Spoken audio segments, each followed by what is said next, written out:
문재인 대통령의 한 언론과 한겨레와의 인터뷰였습니다. 여기서 나왔던 얘기, 김철영 교수님, 네. 윤석열 총장을 발탁한 것 가장 큰 잘못은 나다, 후회한다 이 얘기했고요. 두 번째는 포용과 단합, 이재명 대표도 동의한다, 그 방향으로 가야 된다 이런 얘기했습니다. 어떻게 보시는지? 일단 뭐 윤석열 대통령에 대한 어떤 평가에 대해서는 본인이 일단 발탁했다는 것에 대한 잘못인데요. 저는 전체적으로 볼 때는 박근혜 대통령 탄핵을 딛고 이제 집권한 게 문재인 정부였거든요. 그런데도 불구하고 5년이 지나고 난 다음에 정권 교체가 이루어졌습니다. 그렇기 때문에 윤석열 대통령을 검찰총장으로 발탁한 것뿐만 아니라 전체적인 어떤 문재인 정부 때 소득주도 성장이라든가 또는 탈원전 정책이라든가 전체적인 경제정책 그리고 외교정책 이 모든 것들이 실패했다는 그 부분까지 좀 확장해야 될 거라는 생각이 들고요. 지금 보면은 최근에 이재명 대표 입장에서 볼 때는 그 구친문계 어떤 비명계들의 도발이 상당히 불쾌한 상황이거든요. 왜냐하면 지난 총선 때 보면 친명은 횡재라고 비명 행사를 시켰기 때문에 과거의 구친문계들을 다 밀어냈다고 생각하는데 이번에 김경수 전 지사가 보면 윤석열 대통령의 은혜를 입어서 사면. 드루킹 댓글 조작에 대한 사면 복권을 받았는데 그 사면 복권을 받자마자 처음으로 한 일이 이재명 대표에 대한 어떤 도발을 시작했거든요. 그리고 난 다음에 보면 김부겸 전 국무총리나 아니면 김동연 현 경기도지사도 여기에 대해서 가세하고 온 상황이기 때문에 이재명 대표 입장에서 볼 때는 이 상황이 굉장히 좀 불쾌한 상황이고 아마 본인은 볼 때 아마 문재인 전 대통령의 어떤 요청을 받아들여서 포용하는 어떤 통합하는 이런 것은 제가 볼 때 껴안는 척은 할 걸로 보이거든요. 다만 이 부분에 있어서 이재명 대표 입장을 대변하는 분들이 보면 최민희 의원 같은 경우에는 비명계를 향해 그랬거든요. 움직이면 죽여버리겠다. 그리고 유시민 작가 같은 경우에도 배은망덕하다. 또는 뭐 지도자 까면 안 된다. 이렇게 굉장히 날선 평가를 했기 때문에 저는 그 부분이 어쨌든 이재명 대표의 마음을 일단 대변하고 있다. 이렇게 생각이 되고요.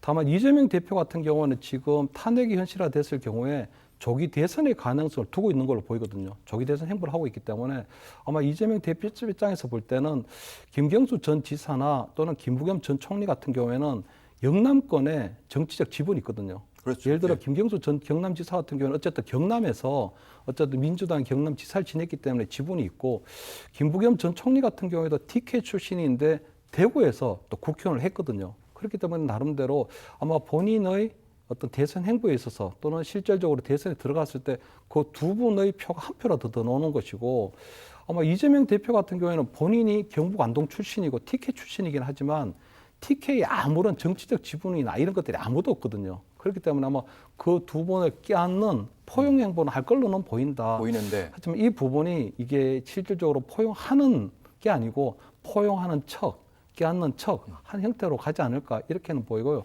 특히 그 문재인 전 대통령 같은 한테는 그 아마 김경수 전 지사가 저기 우리 사진에도 나오지만 그 양산에 갔을 때 이재명 대표가 누구를 데려갔냐면요. 이은주 의원을 함께 동행해 갔습니다.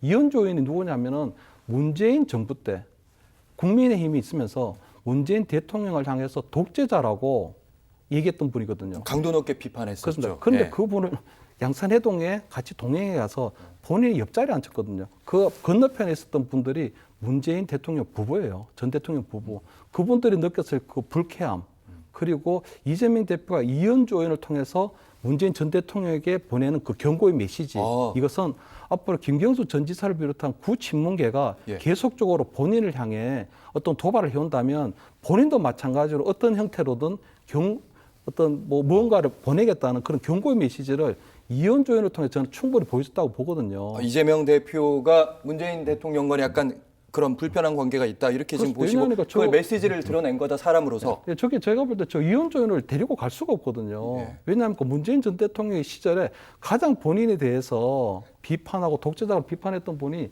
이은주 전 의원인데 그렇기 때문에 오늘 아마 문재인 전 대통령 부부를 보면 바로 앞에 앉아 있는 이은주 의원을 쳐다보질 않아요. 그렇기 때문에 저는 이재명 대표가 문재인 전 대통령에 대해서 구친문계가 앞으로 본인에게 만약에 어떤 형태로든지 적대적으로 나오게 된다면 본인이 어떤 형태로 할 거라는 것들을 저는 경고의 메시지를 보냈다고 보고요. 다만 본인이 대선 행보에 있어서 구친문계 특히 김경수 전 지사나 김부겸 전 총리는 충분히 어떤 득표의 가치가 있기 때문에 포용하는 그런 행보는 해나갈 가능성이 높다. 이렇게 보입니다. 박 교수님 이거 한 번만 짚어주세요. 오늘 문재인 대통령 인터뷰가 구친문계를 약간 좀 거들어준 도와주는 그런 입장이었다고 말씀하셨는데 박 교수님 어떻게 보시는지? 뭐 문재인 전 대통령 입장에서는 저는 뭐 포용을 얘기하는 게 지금 대한민국이 국민들이 극단으로 보수와 진보로 갈려져 있는 상황이고요. 또 당내에서도 그것을 극복해 가는 과정에서 통합이 필요하다라고 하는 원론적인 차원이라고 봐요. 근데 문제는 뭐 지금의 계파 갈등이 저는 뭐 그다지 민주당 지지층에게 과연 얼마만큼 호소력이 있을까 그 부분에 대해서는 전략적으로 아까 얘기했다시피 보수의 결집이 일어나고 있는 가운데 일종의 비명계의 결집과 공격이 있었거든요. 그러니까 마치 이것을 적전 분열이나 뒤통수 때리기로 인식하시는 분들도 굉장히 많습니다. 이제 그렇기 때문에 윤석열 전 대통령 발탁에 대한 사과는 사실은 그동안의 친명계에서도 계속 주장해왔던 내용이고 이분에 대한 사과는 이제 와서 좀 만시지탄의 성격이 있는 거고 당내 통합을 얘기하는 건 저는 뭐 일반론적인 얘기라고 봐요. 그런데 사실은 국민의힘도 박근혜 전 대통령이 물러가고 그 뒤에 보수의 대통령이 된 윤석열 대통령이 됐을 때 친박계가 있습니까? 없어요. 예. 즉 당의 주류가 대통령제에서는 대통령이 바뀌면 당의 주류는 바뀌게 돼 있습니다. 거기에 뭐 과거 지금 소위 친윤계의 좌장들이 모이는 자리에 가면은요 조배수 의원이 앉아 있어요. 예. 그럼 조배수 의원은 예전에 박근혜 전 대통령을 정말 맹공을 퍼부었던 분 아닙니까? 자 그렇게 따지면 뭐 저는 그런 거에 연연하실 분들은 아니다. 중요한 건 전직 대통령을 지냈던 사람이라면 국가와 국민의 통합, 국가의 안정 이걸 바라는 게 너무나 당연하다고 봅니다. 그런 차원에서의 얘기일 것이고 중요한 거는 그 모든 것은 민주당이 집권했을 때의 얘기예요. 민주당이 집권하지 않고 만약에 이번 대선에서 또 패배한다. 이제 그랬다면 이제 내부적으로 이 책임이 어디로 갈지는 아무도 모르는 거거든요. 그런 점에 있어서 문재인 전 대통령의 뭐 발언이 지금에 있어서 결정적인 발언도 아닐 뿐더러 지금 과연 비명계에게 힘을 실어줄 가능성도 좀 그다지 높지 않다. 그런 점에서 국가 원로로서의 원론적인 이야기 이상을 넘어서지 못할 거라고 봅니다.